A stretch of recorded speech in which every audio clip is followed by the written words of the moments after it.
In 1863, the Emancipation Proclamation was written into law. But it wasn't until 1865, when the Federal Army arrived, that the enslaved in the last of the Confederate States realized that they were free. Could you imagine your emancipation being written but not practiced? Or both of your feet standing in the land of the free, knowing that those words mean something to someone, but nothing to me.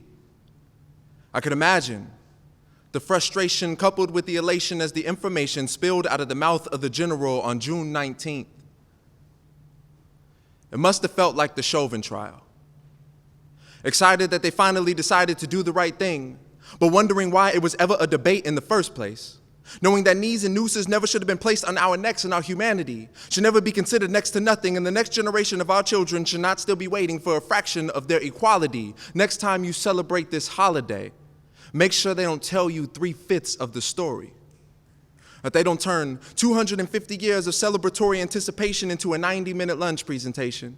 And a nation still benefiting on the incarceration of black bodies, talk about the loophole.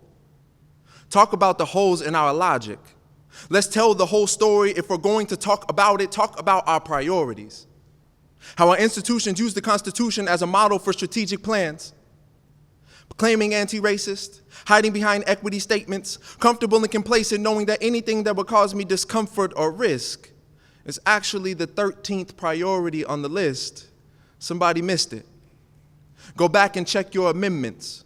Realize that our freedom wasn't considered in single digits, but we've known our value.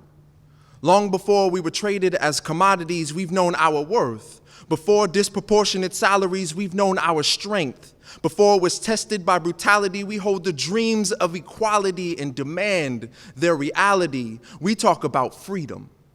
Talk about a challenge. Let's tell our whole story. If we're going to talk about it, talk about our resilience. How we passed the baton on a parkour course while the rest of the world ran relays on flat land, and somehow we still managed to keep pace. Talk about our joy. How in the face of foul treatment, our ancestors sang hymns with their hands held high and heads doing the same, yelling that they weren't going to let anybody turn them around, knowing that they were made in the image of the Creator before the pen of the Constitution caught wind. Talk about our beauty. How our hair curls up towards the sun like petals on flowers or limbs on trees, knowing that heaven has always been our home, even when we've been forced to walk through hell. So save your 90-minute lunch presentation. Save your institutional statements.